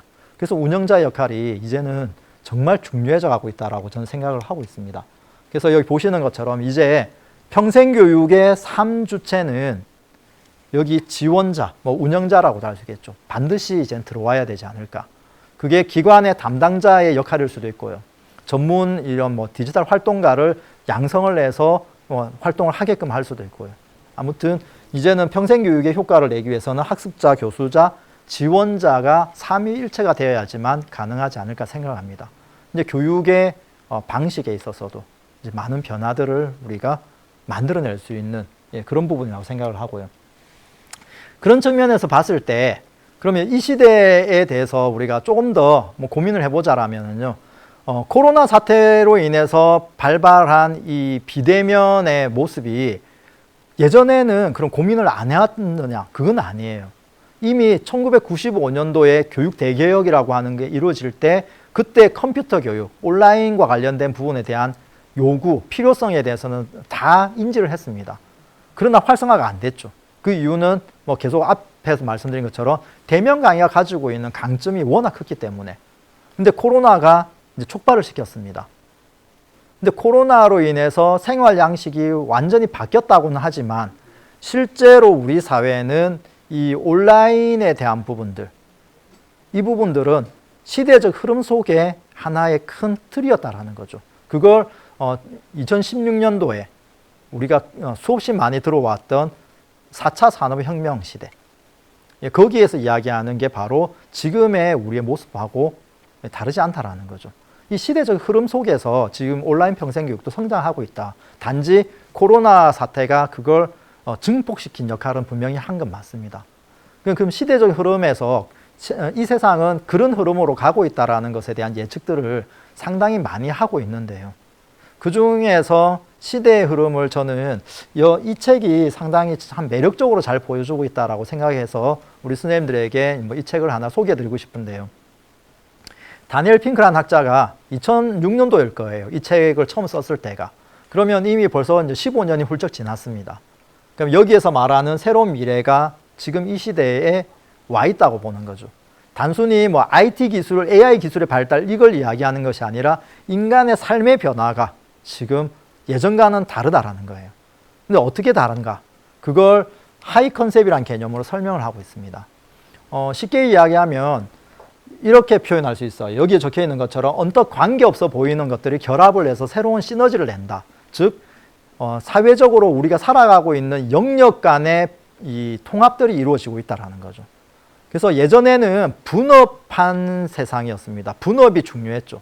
내가 하고 있는 일만 잘하면 살아가는데 크게 문제가 없었어요. 그러나 지금은 다양한 영역들이 결합을 하면서 멀티라는 표현을 참 많이 쓰게 되잖아요. 네트워크라는 표현을 정말 많이 써요. 지금 사회는 초연결 사회라는 거죠. 예전에는 철저하게 분업화되어 있었어요. 영역으로 구분되어 있었기 때문에 우리는 한 우물만 파면 성공할 수 있었고 한 지식과 한 기술을 익히면 먹고 사는데 전혀 지장이 없는 삶을 살았어요. 그러나 지금은 그렇지 않다라는 거죠. 지금 이 초연결 사회에서 다양한 영역들이 지금 만나고 있습니다. 그래서 인간의 두뇌로 봤을 때는 이전 사회는 좌뇌가 중요했던, 좌뇌에 의해서 작동되었던 사회라면 지금 사회는 우뇌가 작동시키는 사회라 볼 수 있어요. 그럼 좌뇌는 어떤 역할을 하느냐? 합리적 사고, 이성적 판단, 과학적 사고 이런 것을 중요시 여겼어요. 그러나 지금 우뇌는 어떤 역할을 하느냐? 우뇌는 창의력, 예술적 감각, 공감 능력을 관장을 합니다. 이게 훨씬 더 중요하다는 거죠. 왜냐? 영역과 영역이 만나려고 하면요, 창의적 생각이 필요해요. 그리고 예술적 감각도 필요합니다. 그리고 공감할 수 있는 능력이 필요해요. 이게 지금 우리 사회에 훨씬 더 중요하다는 거죠. 특히 우리나라는 코로나 사태가 더 많이 증폭시키고 촉발시키고 있는 문제들 보면은 사회적 이 거리, 단순히 이 코로나로 인해서 물리적 거리만을 이야기하지는 않습니다. 이 심리적 거리도 상당히 멀어져 있어요. 이러한 것들을 우리가 어떻게 이 통합하고 공감할 수 있는 사회로 만들어 갈 것인가. 세종시도 아마 이 고민이 크실 거예요. 왜냐하면 여기가 예전에는 그냥 시골 마을이었잖아요. 그 세종 이제 특별자치시가 되면서 정부 기관들이 여기에 들어오게 되고 인구도 엄청나게 지금 늘었죠.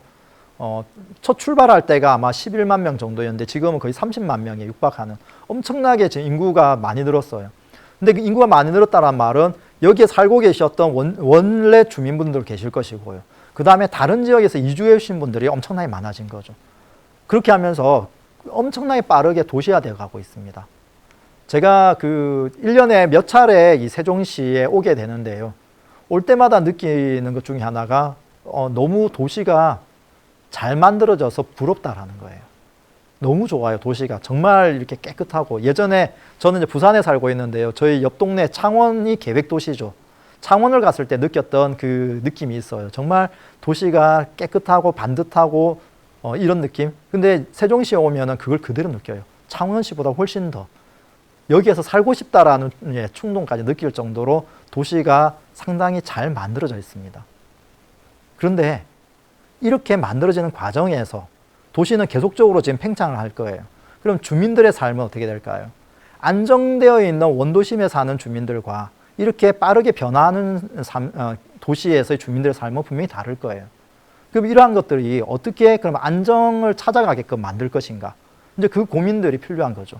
그래서 성장과 안정이라고 하는 게 맞물려서 지금 세종시에 상당히 다양한 어떤 사회적 이슈들이 만들어지고 있을 거라고 제 나름대로 예측을 합니다. 이제 그런 것처럼 그 속에서 우리가 고민해야 될 것들이 상당히 많아지고 있는 거죠. 이런 빠른 시대적인 변화에 우리에게 필요한 건 뭘까?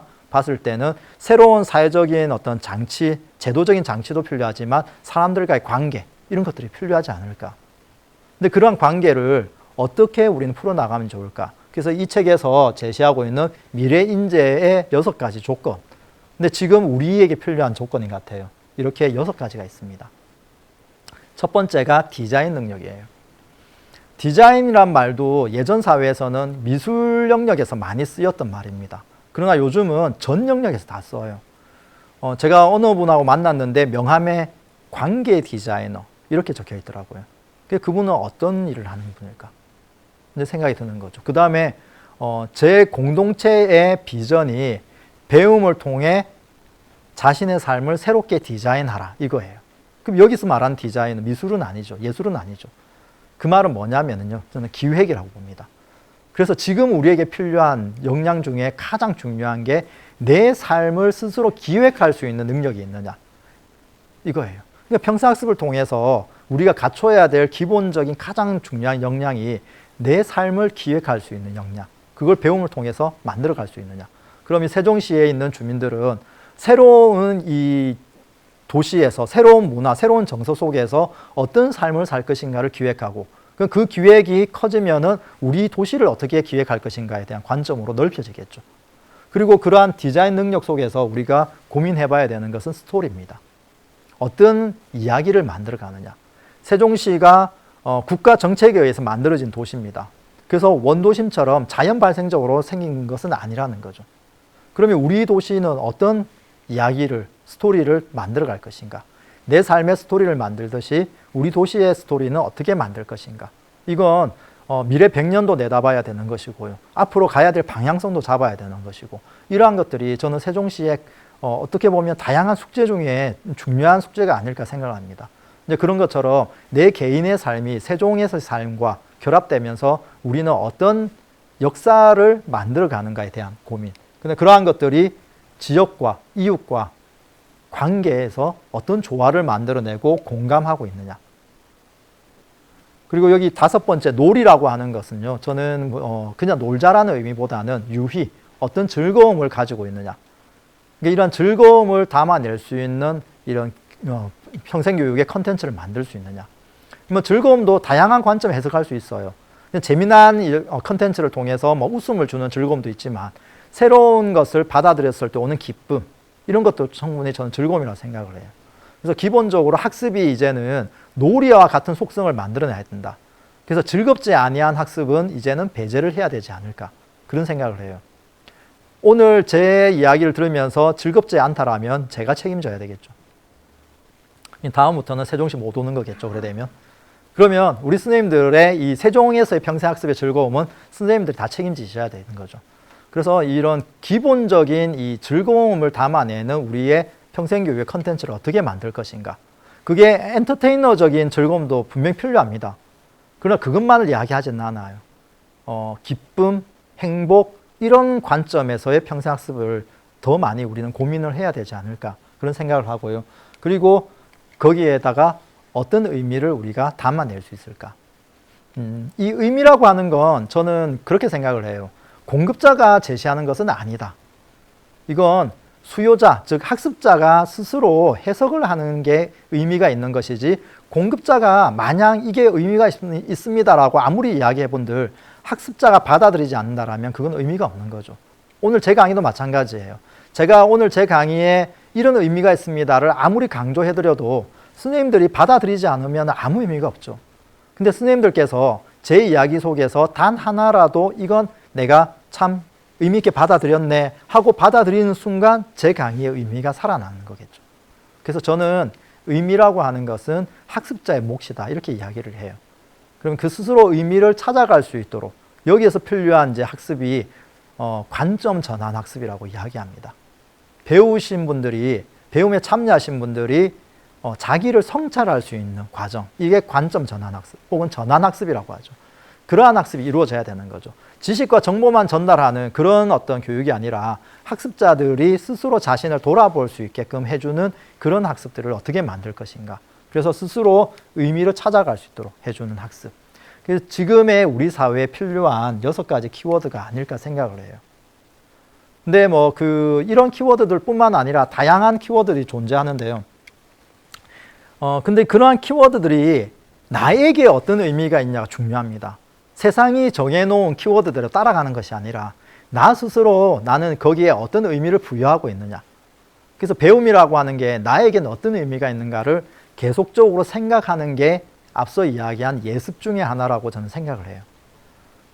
최근에 나온 그 설문조사의 결과를 이렇게 그림으로 그린 내용이 있는데요. 저는 이걸 보면서 되게 많은 의미를 좀 이렇게 스스로 찾아봤습니다. 근데 50 플러스 세대예요. 50에서 64세를 우리는 그 50 플러스 세대라고 부릅니다. 신중년이라고 부르죠. 그러니까 어르신 세대와는 다른 어떤 삶을 살아오신 분들이에요. 그래서 50 플러스 세대가 가지고 있는 다양한 특징들은 일단 학력 수준도 어느 정도 높고 경제적으로도 어느 정도 갖추고 있고 그 다음에 퇴직 이후에도 얼마든지 경제적 활동을 하실 수 있는 역량들을 가지고 계신 분들. 근데 그런 분들에 대한 그 퇴직 이후의 삶에 대해서 국가가 제대로 준비를 못하고 있죠. 근데 그러한 것들을 준비하기 위해서 만들어져 있는 50 플러스 그 서울에 있는 50 플러스 재단 이제 준비를 하자라는 거죠. 아무튼 이렇게 지금의 노년 세대 어르신들과는 다른 삶을 살고 있는 이분들에게 질문을 했습니다.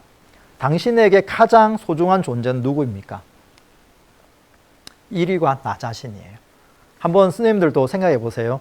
나에게 가장 소중한 존재가 누구일까?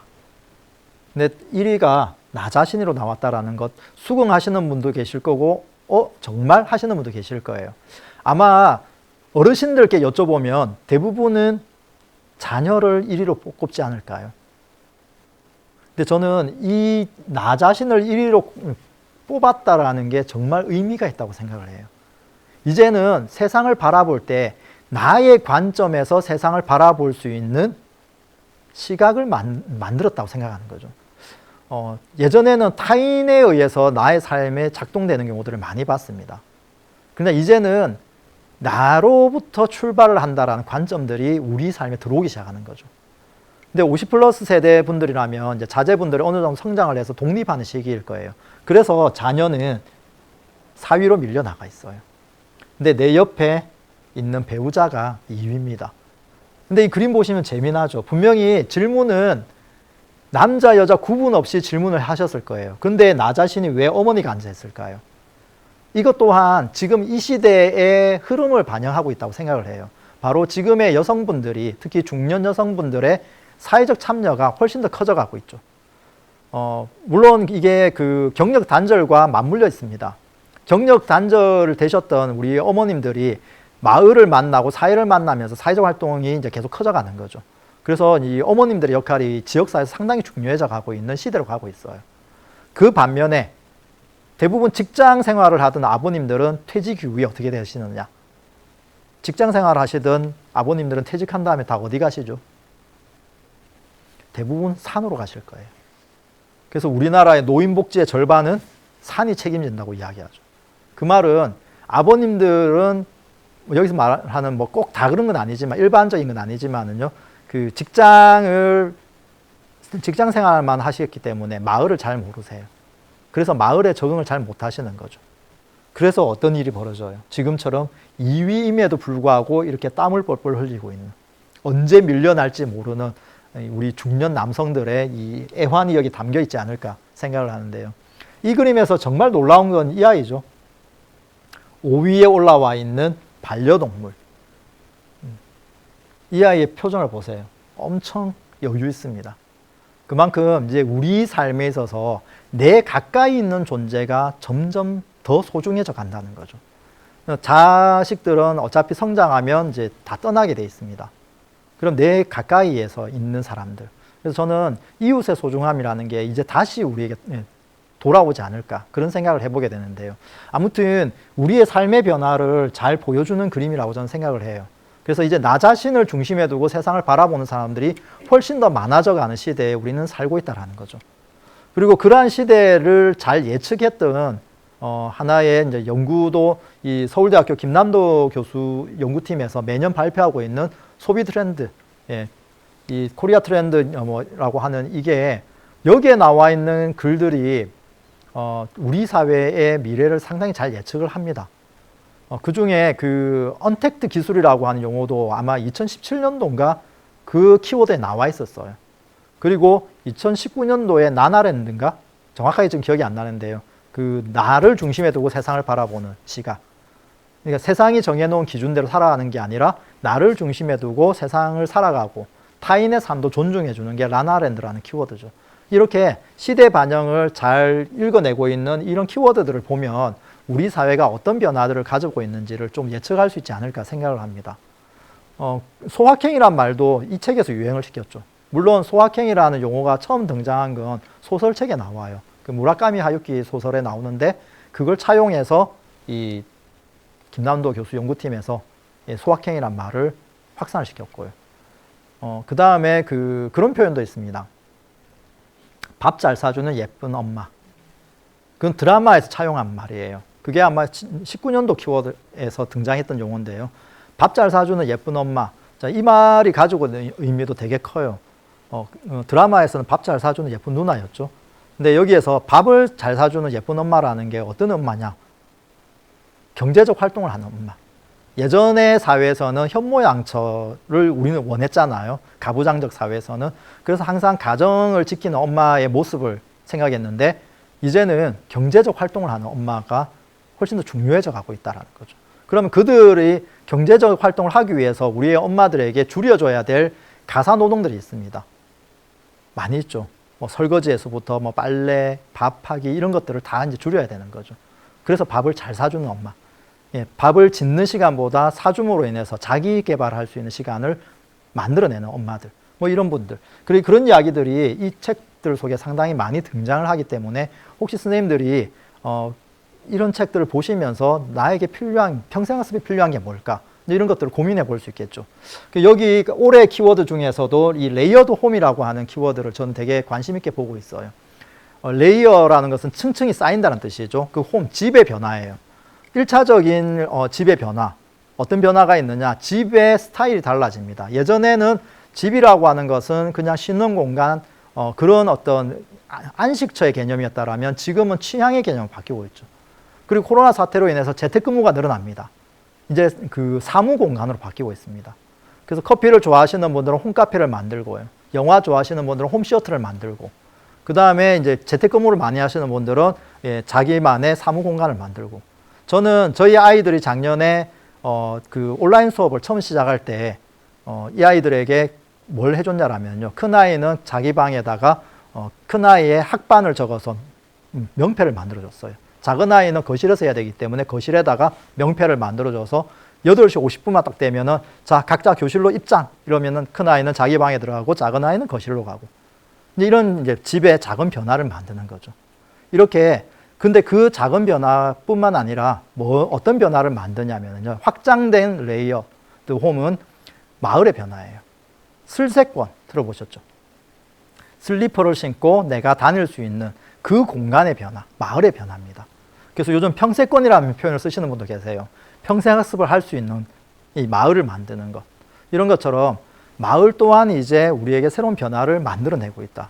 저는 세종시도 도시 변화와 함께 마을 단위의 변화까지도 한번 이제는 고민을 해야 되는 그런 다양한 고민들의 키워드들을 찾을 수 있지 않을까라는 생각을 합니다. 근데 이러한 변화 속에 우리가 지켜야 될 것들도 분명히 존재를 할 것 같아요. 시대가 변하고 사회가 변하면서 이 평생학습에 새로운 물결들이 분명히 왔습니다. 그게 온라인이라고 하는 또 하나의 거대한 축이 만들어진 거죠. 근데 오프라인이든 온라인이든 우리가 변화를 시키면 안 되는 중요한 평생학습의 가치, 그걸 한번 고민해 보면서 오늘 이야기를 마무리 지을 건데요. 저처럼 평생교육을 하는 평생교육사들이 바이블처럼 외우는 헌법 조항이 하나 있습니다. 헌법 제31조 제5항, 국가는 평생교육을 진흥하여야 한다. 저 앞 시간에 변종임 선생님이 국평원에서 오셨잖아요. 그 국평원이 만들어진 법적인 근거예요. 그런데 이 조항보다 더 중요한 게 있습니다. 왜냐? 헌법 제31조 제5항이잖아요. 5항보다 중요한 게 4항이죠. 그럼 제일 중요한 게 몇 항일까요? 1항입니다. 1항이 뭐냐면요. 이거예요. 헌법 제31조 제1항. 모든 국민은 능력에 따라 균등하게 교육받을 권리가 있다. 이게 저는 평생학습의 기본 가치라고 봅니다. 모든 국민, 학생이 아니에요. 교육을 받을 권리는 태어난 갓난아기부터 어르신까지 모든 국민이 자신의 능력에 따라서 교육받을 권리가 있습니다. 그래서 저는 그걸 이렇게 표현합니다. 언제 어디서나 자신이 원하는 것을 배울 수 있는 권리가 평생학습이다. 근데 이걸 우리 교육과 관련된 법 체계는 헌법, 교육기본법, 그리고 평생교육법을 내려옵니다. 교육기본법에서는 이렇게 설명합니다. 제3조 학습권. 모든 국민은 평생에 걸쳐 학습하고, 평생학습이죠. 능력과 적성에 따라서 교육받을 권리가 있는데 그 권리는 어떠한 경우에도 차별받아서는 안 된다. 온라인 평생교육이 활성화되면서 이런 용어가 등장했습니다. 디지털 격차, 디지털 소외계층. 디지털에 소외되는 계층들이 발생을 하고 있습니다. 일단 기본적으로 디지털 기기가 없는 분들이 계세요. 디지털 기기를 다룰 수 없는 분들이 계십니다. 그분들은 온라인 평생학습의 기회조차 갖지를 못하고 있죠. 평생학습에서도 소외되어 있는 분들에 대한 지원들을 많이 하고 있습니다. 근데 온라인 평생학습에서는 또 다른 소외계층들을 만들어내고 있습니다. 그분들에게 우리는 학습권을 보장을 해주는 평생학습, 반드시 실현해야 되는 것. 이걸 실현하기 위해서는 무엇을 해야 되는가? 마을 단위, 정말 이 슬세권이라고 하는 마을 단위의 평생학습을 활성화시키지 않으면 실현할 수 없겠죠. 이 가치를 평생학습에서도 평생교육의 이념으로 표현을 하고 있습니다. 이걸 우리가 만들어 가자라는 거죠. 그래서 시대가 변하면서 그 변화되는 것을 지켜내고 또 적응해내고 성장시키는 것도 우리의 역할이지만 변화와 상관없이 평생교육의 가치, 이념은 반드시 지켜져야 될 것이 아닐까 그런 생각을 합니다. 제 이야기는 여기서 마무리 짓겠습니다. 감사합니다.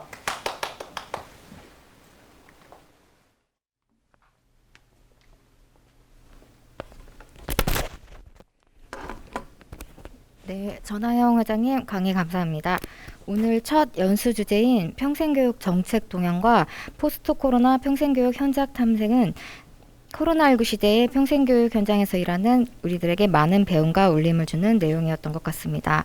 오늘 이 자리를 통해 알게 된 지식과 정보 등이 오늘 수강하신 평생교육 관계자분들이 활동하시는 지역과 현장에서 의미 있게 활동되기를 바라며 이상으로 평생교육 관계자 공통연수를 마치겠습니다. 추후 진행될 교강사 연수, 기관단체 관계자 연수, 학습동아리 연수는 따로 홈페이지에 공지 및 오늘 신청해 주신 분들께 안내 문자 드리겠습니다. 감사합니다.